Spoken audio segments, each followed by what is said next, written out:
And we are back, guys. Welcome back. This is NC in the place to be chilling with Mr. A&D. Back to give you guys a Bad Blood review for October 5th, 2024. And joining me on this Bad Blood review is the hard R from the Soul Trek Enterprise, Quattro. What is going on, people? Oh, yes. Welcome back, man. So, Bad Blood was Saturday. I'm going to tell y'all out there real quick. So, October 5th is my son's birthday. My son turned 15, so my son wanted to go out to dinner and stuff like that on with a couple people on Saturday. So we went out there. I was like, okay, well, I'm gonna catch Bad Blood a little bit later. Come to find out, Bad Blood came out at 6 o'clock because they didn't want to go head to head with UFC or nothing like that. So we celebrated his birthday and we did also that he wanted to do. I was like, okay, well, I'll just catch it on Sunday. Sunday I had to work. I don't usually get off of work on Sundays until 9 o'clock. So I was like, okay, I'm going to watch Bad Blood on Sunday. Then Sunday night I'll record it. And of course, the way it works, Sunday beat me the hell down. And I had both my kids at work with me on Sunday. So, it was a little rough. Your life busy. Also, shout out the fact that even though I know your son is 15, I don't know how much videos you got in archive. If I go with that video of me and him opening them boxes, it's hard for me to believe he's 15, bro. Exactly, exactly, man. Exactly. Like just grow. Like he taller than his mama now. So you can't see my face. It just was disgust. It's like ew, you know. Yeah. So it'd be like straight teenage life because you know what. One of my friends was reminding me, he was just like, hey, you know what that means, right? Driving next year. I was like, please, just shut the fuck up. Don't I ain't ready. Don't talk to car me. Right now.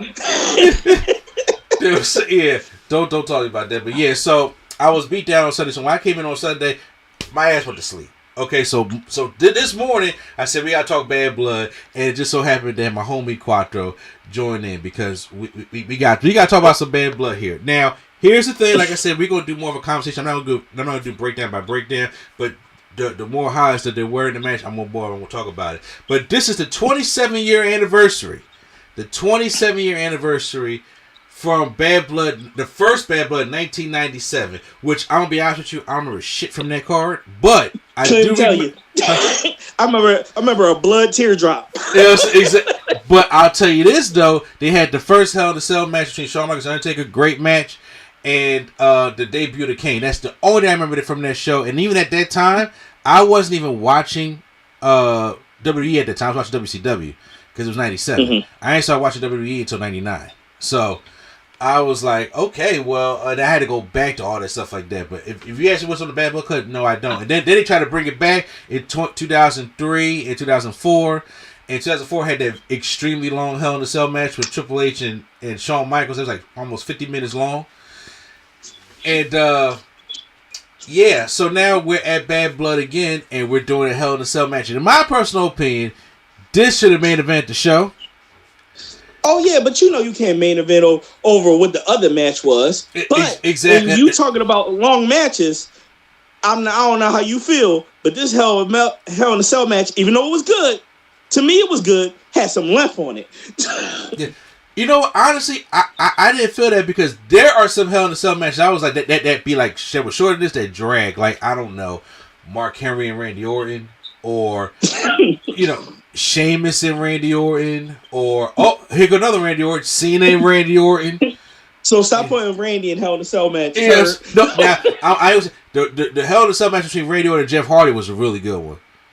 Mm-hmm. Yeah, so I like that one. So that one didn't drag, but there are some matches that it's like they drag it for spots. This one because it had the heat behind it, it had all that stuff behind it. So we're gonna get all up into that. So Hell in a Cell starts off with the League of Extraordinary Sisters, Naomi, Jade, and Bianca, because Triple H said I gotta put some black people on the show.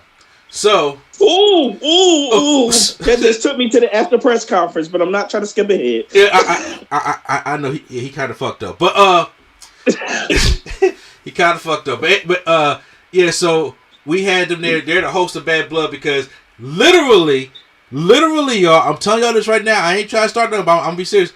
They had never been a host for a B show, okay? As much as it's bringing it back, They never been host for a B show. They just said, let's get some color on here. That's basically what they would say. So it's I did honestly say, why is there a host for this? Like, they need to be. Why? They need to be, unless you know what I'm saying, there's a problem backstage. I'm just saying. I digress. They just introduced Base Hell in a Cell. So we start off with the first match. We get a Hell in a Cell match between Drew McIntyre and CM Punk. This is the culmination, the conclusion, Michael Cole, of their trilogy. Because Michael Cole was sitting there saying, their trilogy starts now. I'm like, no, it ends tonight. We're not doing 3 more of these, okay? It ends Let me tonight. tell you, this better end. This better, I'm done. Yes. But this rivalry, they've had 3 matches. Drew won at SummerSlam. CM Punk won the strap match at Bash at Berlin. Now it's the Hell in a Cell. Now, even with those 3 matches, they've been feuding since January. This has been a 10-month feud because, once again, Drew McIntyre injured CM Punk. He was going. And then throughout the whole year, sporadically, they've been trolling and doing stuff to each other. So it's been great. And I'm just like, this is a perfect way to blow off this feud in Hell in a Cell. So we start with Hell in a Cell, and that's Drew McIntyre taking on CM Punk. This is going to be the conclusion of their trilogy, Michael Cole, who said it's going to be, their trilogy starts now. It doesn't. McIntyre won at SummerSlam. Bash at Berlin, CM Punk won the strap match, so now it's time for Hell in a Cell and the Blows rivalry. But once again, even just with them 3 matches, these guys have been had a rivalry since the beginning of the year. This has been going on since January at the Royal Rumble when CM Punk got injured by Drew McIntyre. It's been going on that long. So now this is a 10-month feud that's coming to an end, and I think they did a great job blowing this off. But it's things I get to. So one thing I liked about this matchup was there's back to blood. They started off with some strikes, and then CM Punk brings in a table in the ring. But it was a unique way to use the table because they broke off one of the table legs to it. And Drew McIntyre was hitting CM Punk with it. CM Punk and trying to choke CM Punk with it. He was trying to gouge McIntyre's eye, and he would back slam him onto the flat part here where the leg was at. All these kind of like brutal ass spots. But when they were on the outside, they was ram each other against the steel mesh stuff. That it's a given that needs to happen in the Hell in a Cell. But there's one point where McIntyre takes CM Punk over the shoulder and long darts him into the cell. He got it pretty good. And then he turns around and then he's bleeding. I'm just like, yes, this match requires blood. And I'm just like, yes, we get to the blood part. So CM Punk is in there bleeding. Let's see. How many claymores was hit in this matchup? Drew McIntyre hits a claymore on the outside, and he does hit a surprise one on the inside. But then they bring out a toolbox, right?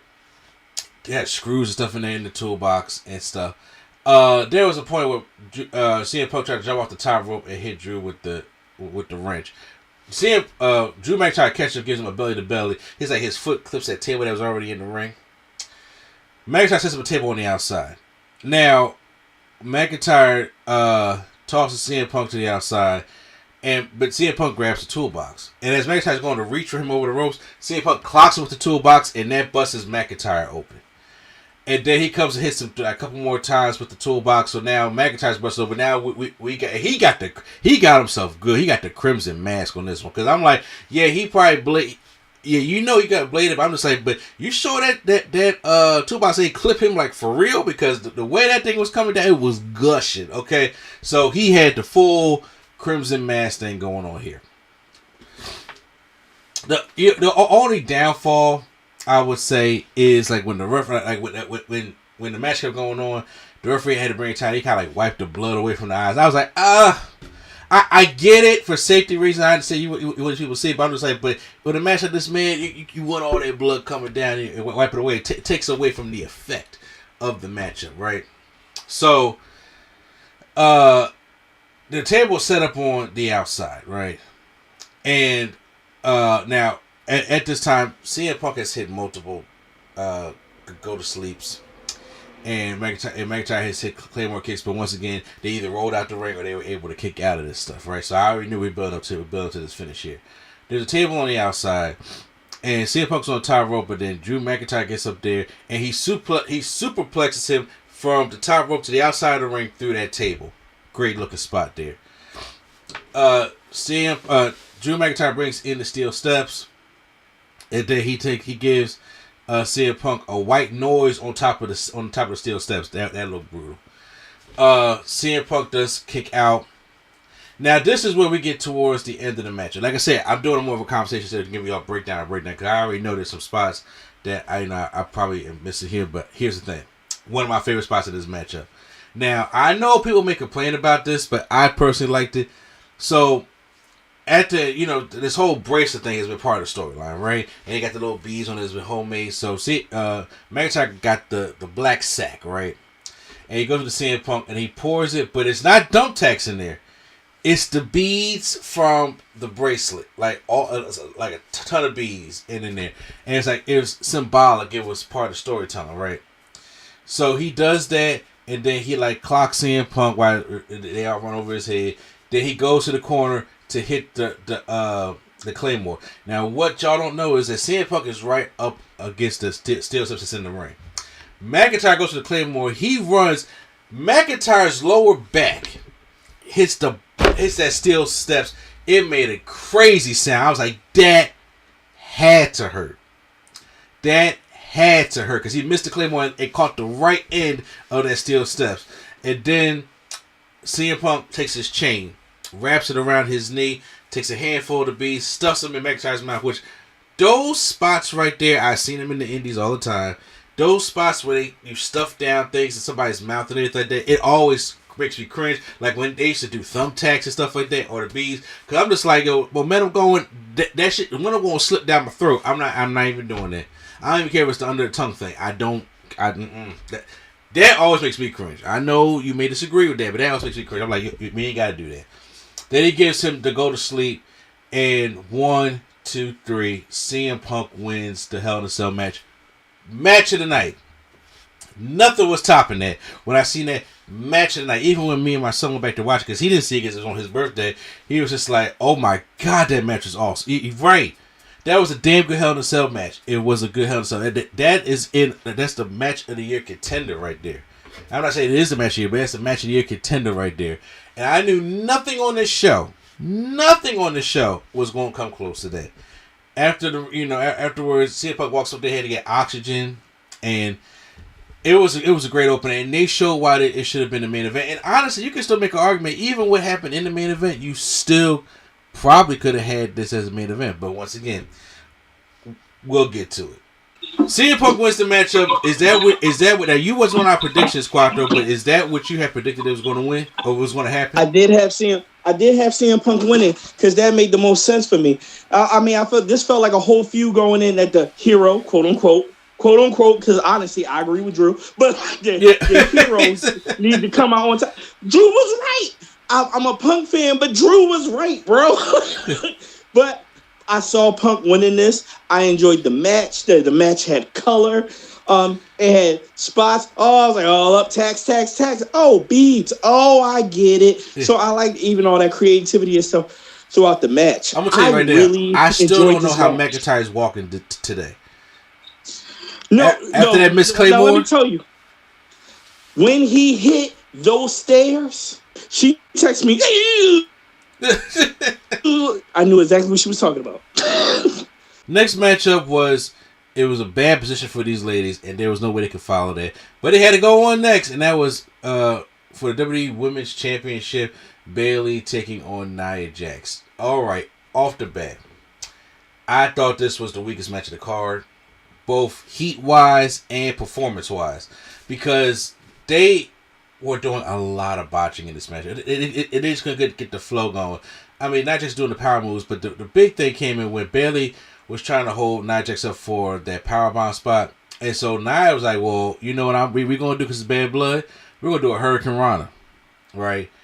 And as she's doing the Hurricane Rana, Bayley, like she drops her. Nia Jax barely does it. Then Bayley like flips. And I'm just like, it looked bad. Okay, it really looked bad. Then there was a Samoan drop attempt, but then Nia didn't get Bayley on her full shows and go back, so it looked like Bayley like reversed it with a running like a hype rider that Zack Ryder used to do, where he jumps up and just drops down with a leg drop. That's how it looked, but it was really meant to be a Samoan drop, so Bayley sold it like a Samoan drop. And Mike Cole they thought that she reversed it, but like, no, she just didn't get all of it. It was bad. It was just bad. So, towards the end of the matchup, when Nia Jax plants the referee, she splashes the referee's out. And then Bayley hits the Rose plant.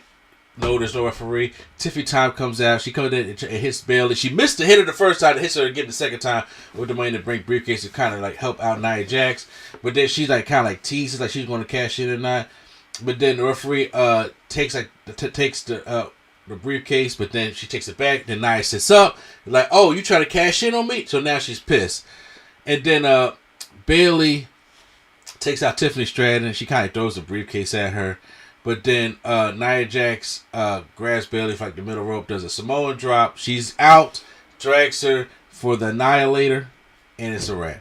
The match is over. Thank God it was over. That was like the weakest match in there, especially falling behind there. They was in an impossible spot, and it just wasn't good. And even if with them getting a little time, there was just no heat to the match, so nobody really cared about that. Bro, so I don't hate Nia. I didn't expect Bayley to win. Just had the long run. I get it. We need to put on somebody else, develop other people. I get it. I'm going. I think Nia has been better now than she has ever been before. Don't make you great, just makes you better. And for me, the big standout, there was multiple spots, but I'm going to harp on that Hurricane Rana from the corner. If you want to call it that, sure.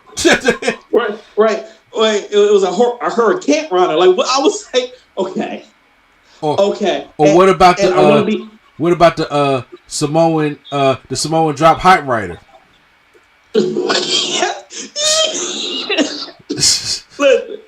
Listen. First of all, let me tell you to everybody out there, I can't do the shit. Nothing in me could perform any of these moves. But you know what's messed up? When you in the public eye and everybody looking at you, everybody see it. So honestly, it could look worse than what it really is, but it dang sure did not look good. Not at all. It was just, I was like, please, let's hurry up and get past this matchup. Before the matchup, though, because I meant to mention this at the beginning, Naomi, Bianca Belair, and Jade Cargill, the League of Extraordinary Sisters, was the host of this show. Like, did we really need to host a Bad Blood? No, they just wanted to get, black people on there. You know what I'm saying? But they was up there in the booth, and they was in there partying. They had X-Pac up there. DDP was up there. Pete Rosenberg was up there. Like Naomi said, her brother Jey Uso. Yeah. All they was up there was, partying and stuff like that. So that's where it was. And before the matchup, Naomi said that I'm here for my girl Beth. It's my girl right there. We're going to ride together so that I hope she wins her title back. And they asked Bianca, how you feel about it? She says, I wish her the best of luck. Like, it was cringe, like, to the point, like, it's like, I'm reluctantly doing this right now because I don't like Bayley. And and all the damage control made her life hell when Naomi was going. So, yeah, I don't really care about Bayley, and I like that they keep that going when it comes to that. So, I thought that was cool. Next up, we had the leaders of the Judgment Day going at it with Finn Balor taking on Damian Priest. Here's the thing. This matchup had potential to be a big PLE match. Some may even say WrestleMania worthy, SummerSlam worthy, where the case may be, because of how this thing has been building up for the longest time. But I'm going to be completely honest with you now. When it comes to the Judgment Day stuff, because it's like they're recycling the Judgment Day stuff like they're doing the Bloodline stuff.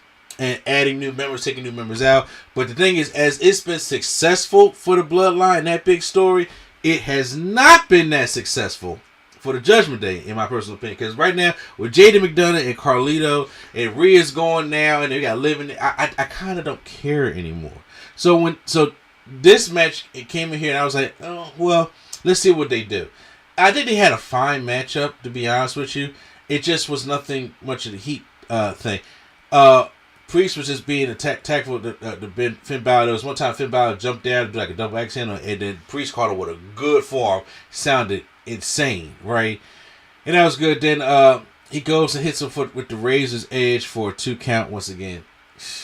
Damn, Razor's Edge is a setup move now. So, even on the outside, Dave Priest gives like a little pounce to Finn Balor over the announce table, and then gives him a Razor's Edge on the apron, and then goes back in and try to pin him. But then, of course, we got Carlito that comes down for a distraction, but then turn around, it comes JD McDonough, and guillotines Dave Priest. Balor goes to the top rope, hits the double foot stomps, but Priest kicks out.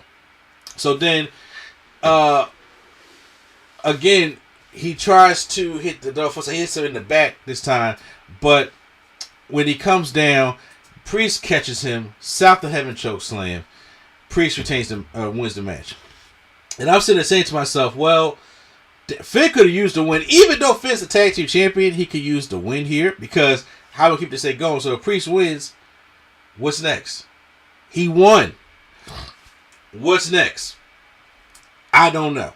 And that's how it ended. And I was like, it didn't live up to the potential hype it could have had. It didn't live up to the expectations that I had for it. It was there. I could have seen this on Raw. So next up, Triple H comes out for his major announcement, right?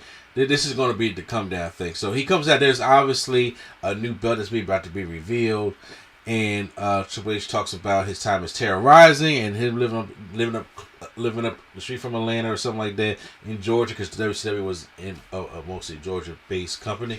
So now that at Crown Jewel, I as soon as he said that, my eyes rolled, right? That we're going to have the men's champions from Raw and SmackDown face off, and the women's champions face off. It's not going to be a non-title match, but it's going to be to crown who is the Crown Jewel champion. They revealed this belt. Take a look at this belt. This belt is ugly. It's gaudy and ugly at the same time, and I don't like that big rectangular plate in the middle. I don't like it. And it kind of reminds me of the old school WCW United States Championship in a way, because they had that little rectangular plate in the middle, I believe it was. But this right here, this ain't it. I'm sorry.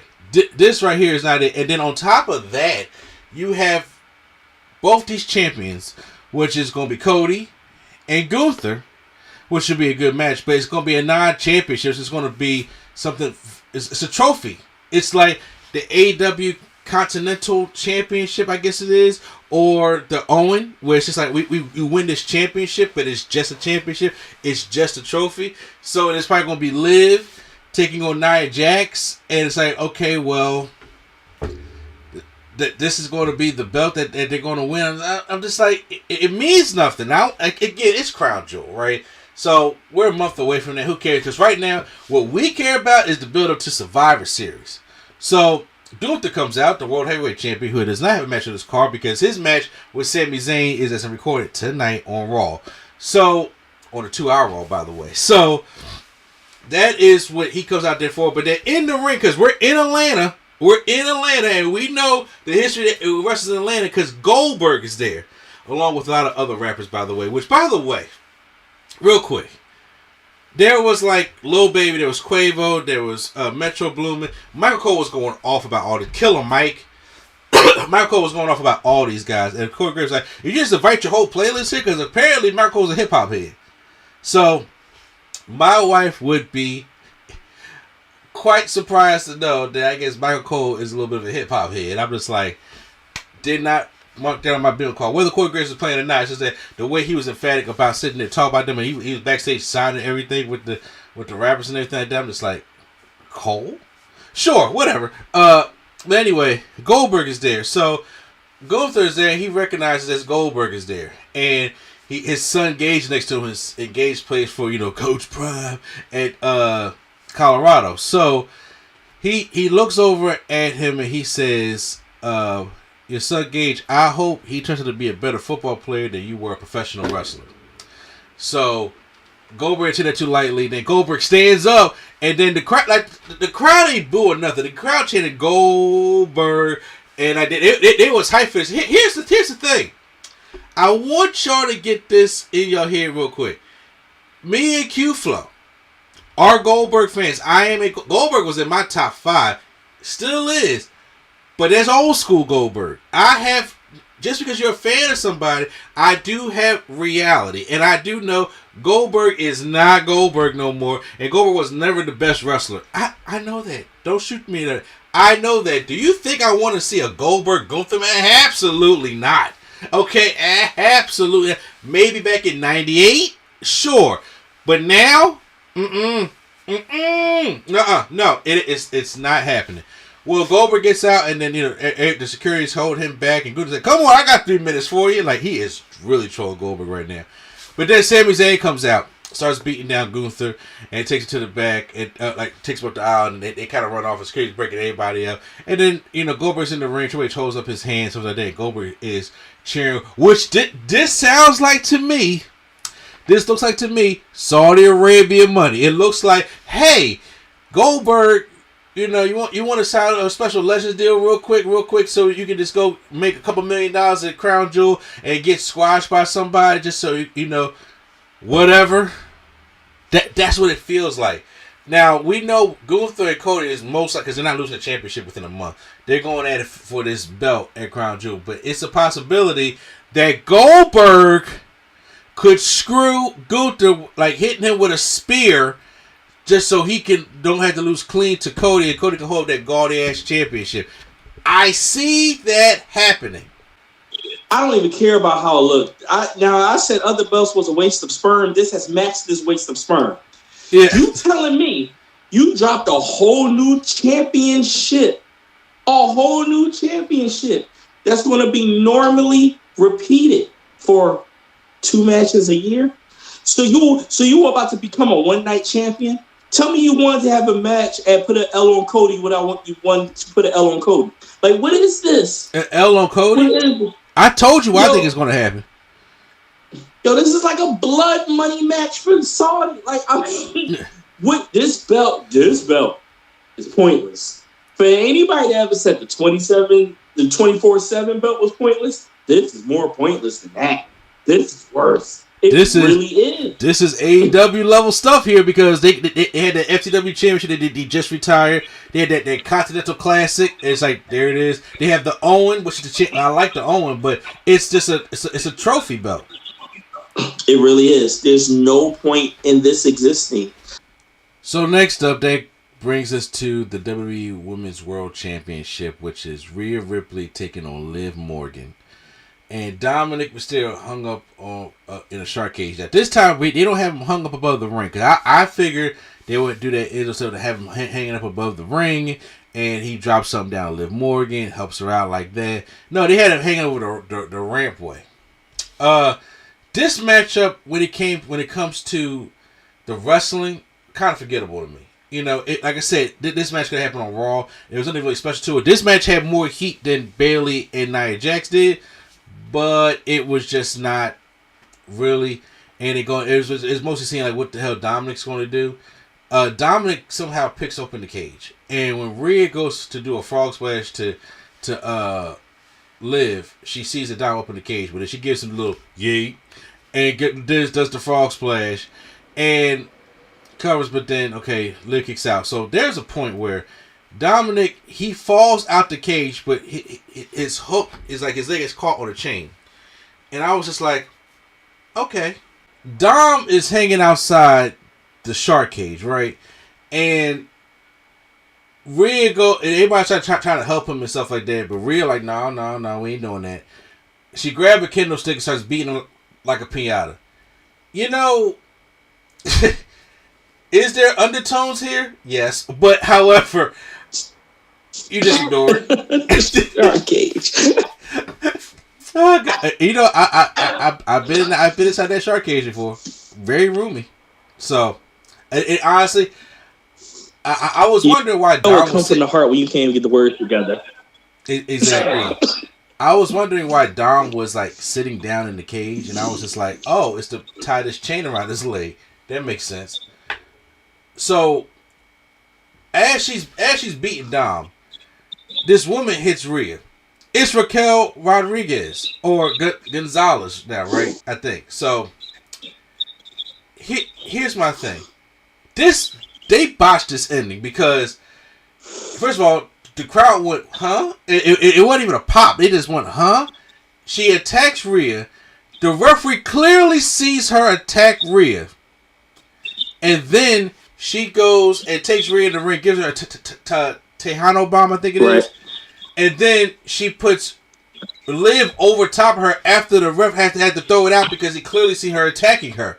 So it looked like she was supposed to attack Rhea when the referee wasn't looking, and then it's supposed to be the pop, and they're supposed to give her her finisher, and then Liv was a pin and win her that way. But then they just disqualified him and threw the match out. And I was like, this whole ending seems botched.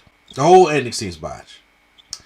So this match had more heat than the Nia and Bayley one did, but it still was a throwaway matchup. I have a lot to say. Then go ahead. So, even though the match started out well and good and made sense, also let me just throw in the beginning. Wait, before we fight, we got so much beef with her. I'm real. Let me grab the mic and say something real quick. Because we didn't need that. We could have had the announcer say that Don was afraid of heights. Well, which they already did. But yeah, that ending of that match, I feel like these are the moments over the night, and I'm going to stand on my crate because I don't care. These are the moments over the night. This is when people be like, this is when they downplay women's wrestling. This is why they say, why was women wrestling on the card? This is when they talk about the problems with women's wrestling. Women wrestling suck. Women don't get no respect. We don't need to have women out there. Because unfortunately, both of the women's matches had huge mistakes in a huge public eye. And I'm sitting here talking about it now. That's what sat in my mind heavy.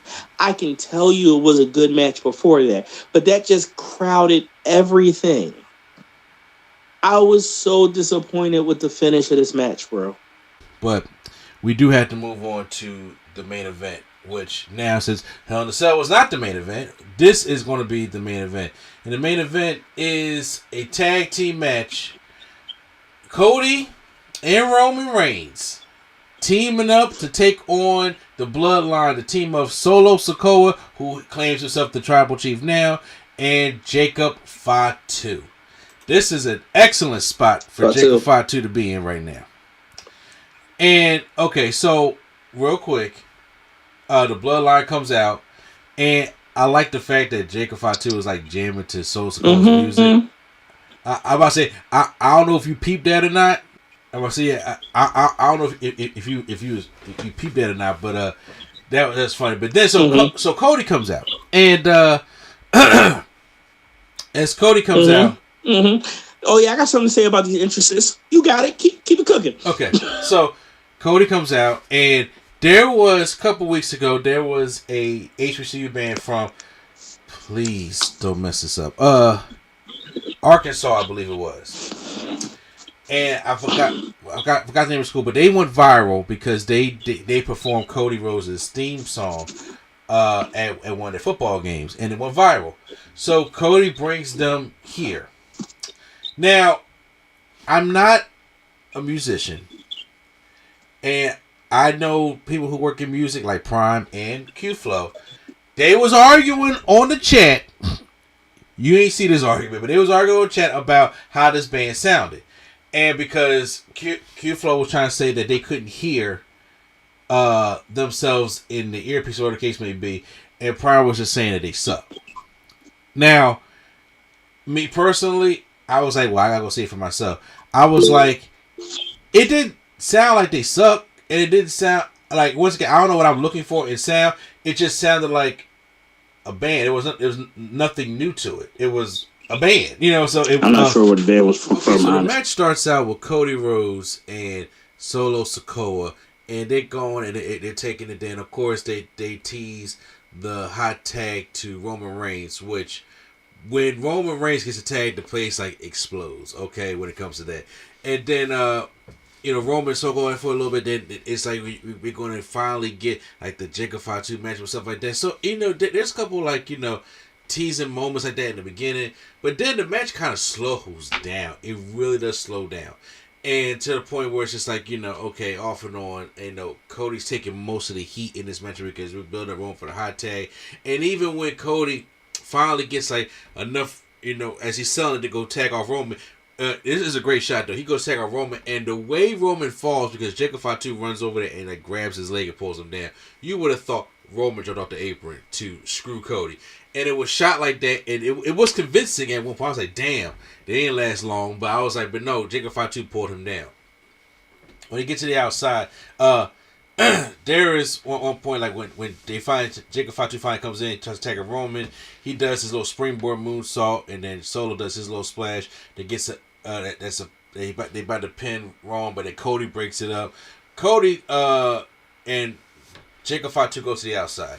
Jacob Fatu goes to run a hip attack, but he misses Cody and crashes through the barricade. But that don't slow him down. He just starts chucking chairs at Cody Rhodes like, this ain't gonna slow me down. Then Cody gives him a crossroads on the outside. It don't affect this man at all. Jacob Fatu still getting up and doing all this kind of stuff. And then Cody gives him 2 super kicks. He finally lays out a table. So then Cody just looking like, you know what? You do this, I'm going to do this too. So he rolls to the ring. He comes to the tie now. Cody not even on the ropes. He's on like the little, that metal holding of the turnbuckle. He salutes Roman as in saying like, hey, unless yourself player. And jumps off and splashes Jacob Fatu through the ring. I mean through the table, through the announce table. So Jacob Fatu and Cody Rhodes are out. Now to see Solo Sikoa and Roman Reigns. So Solo Sikoa is in there beating down Roman Reigns, and he's going to hit him with a Samoan spike. Now, mind you, the Tongas do come out at this point. So it's like they come out. They're out at ringside right now. They don't interfere necessarily because they're getting disqualified. So as Solo's setting up Roman for the Samoan spike, there's this guy that's right there that has a hoodie and a bandana on. I already knew who this person was because that's the same fit he had on when it was at SummerSlam. And he's right between the Tongas, and they don't know what's going on. And then Solo's looking, he's like, who is that? So Tama Tonga tries to turn him, but he gets super kicked with the fresh forces on.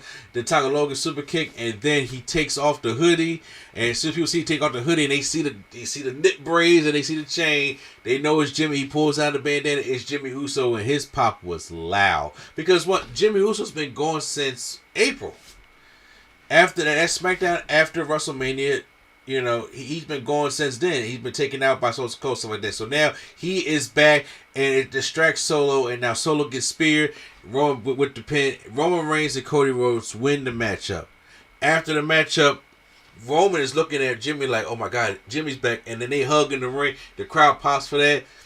And then he just nods at Cody, and then they leave. They're going about their day. So as they're leaving, the Tongas come in there along with Solo Sikoa, and they start beating down Cody Rhodes. And as they're doing this, Jimmy's like, yo, you the OTC. Whatever you say, we doing it. And then Roman was just like, it was a one-time thing. But then, and that now they see Jacob Fatu's back up in there, and he's about to really splash like they really beating him down. And he says, listen, it don't matter. I'm with you. So Roman said, all right, let's go. So they go down, they take out Jacob Fatu, they take out the bloodline, and it just leaves Roman, Jimmy, and Cody in the ring. So they just staring at each other, and Cody has his belt, he holds the championship belt, and then you hear it. If you smelled what The Rock is cooking. And The Rock comes out. I had to tell y'all, I wasn't expecting for that. I actually kind of popped a little bit. I was like, whoa. Wasn't expecting, but you know what? I had to kind of expect The Rock because one, it ain't because they talked about Rock was in Georgia at that time. It was the fact that nothing was going to top that Hell in a Cell match. So if you're putting it on first, y'all gotta have something to put on last because the star power carried that tag team match. But other than that, it was a tag team match. Okay, it wasn't nothing really special, but it wasn't tag team like The Rock and Roman and Cody and Seth at WrestleMania. You know what I'm saying? It was just a tag match. And I was like, you gotta have something. You gotta have something. And The Rock comes out there with the People's Championship belt he has on, and he's staring down Roman, Cody, and Jimmy. And he does 1, 2, 3, then does the next slice. And then The Rock goes and walks off. Now, that's how Bad Blood went off the air. A lot of people are sitting there thinking, what could that have possibly been, right? It could be a number of things. It could have been him telling Cody I beat you 1, 2, 3, and it's over because I'm coming for that championship because he told him that on Raw. It could be the three of them in the ring, and then cut off the head. It could necessarily be like it could be a number of things, but that's what helps build interest for SmackDown this week. Hell, even build up interest for Raw because you just never know when the Rock going to show up, right? So it was desperately needed, and the way I thought it was like if Rock wants to do Rock and Cody, I mean I prefer Rock and Roman now because Cody did his story already. I'm just like, okay, well, don't know how this gonna be, but the Rock and Roman in Vegas, I figured that would be the way to go, and you can do Cody and Orton at Mania, but Mania's so far out right now, we just don't necessarily know. But that's how Bad Blood ended. So, with that being said, Bad Blood overall, I thought it was a 2-match show. I felt as though that it was like, okay, well, the opening, great. The closing, with the angle, because I was like, to me, it was a regular tag match until like towards the end. Right. Yeah, but then, with the end and The Rock coming out, it's like, because Dwayne, main event's over, CM Punk again. He gets outshined by Dwayne again. And I'm like, fuck. Because even, I even said, like, even if you had The Rock at the start of the show, at least we know the Hell in a Cell can follow that. Let me tell you this. When Punk go heel, we going to hear this again. Oh, yes. Oh, yes. Let's talk about what you done to me again. Here we go. Shit, look, honestly, The Rock is a heel right now. Punk don't even got to go heel. Punk can just shred his ass as a face. Punk can shred his ass as a face. So overall, but just because of them 2 matches alone, I give it a thumbs up. Yeah, I don't hate the pay-per-view at all. I'm not mad of it. Listen, was there some huge negatives? Yeah. But guess what? When you a live-action stuntman in front of people, I guess everything don't work all the time. It just sucks because everybody see you mess up, and that's all they remember. People only remember you when you're down. Facts. Yeah. But other than that, I thought it was good. So, post our comments down below. How'd you guys feel about the show? Hit the like button if you guys enjoyed this review. I do apologize at the end. I had to use still shots. The camera wasn't working no more, so I apologize for that. Because once again, I'm going to figure this whole camera thing, all this stuff out. Because technology be just keeping its foot on my throat. Because I'll just be old and I'll be willfully ignorant. That is just the honest to God truth. So I got to get better at that. To be able to have a successful at this channel, I got to be better at that. So I do apologize for all that stuff like that. But once again, this is NC, a place to be children insanity. In the hard R from the Soul Trek Enterprise Quattro. Hey, don't nobody out there have any bad blood. You know what? I am so my favorite person. You know what I'm saying? I'm saying you an audience of one. Hey, guess what? The whole audience loves me, though. A whole audience of one. All right, guys, and so make sure you guys like, subscribe, and the Nerd Coalition is out.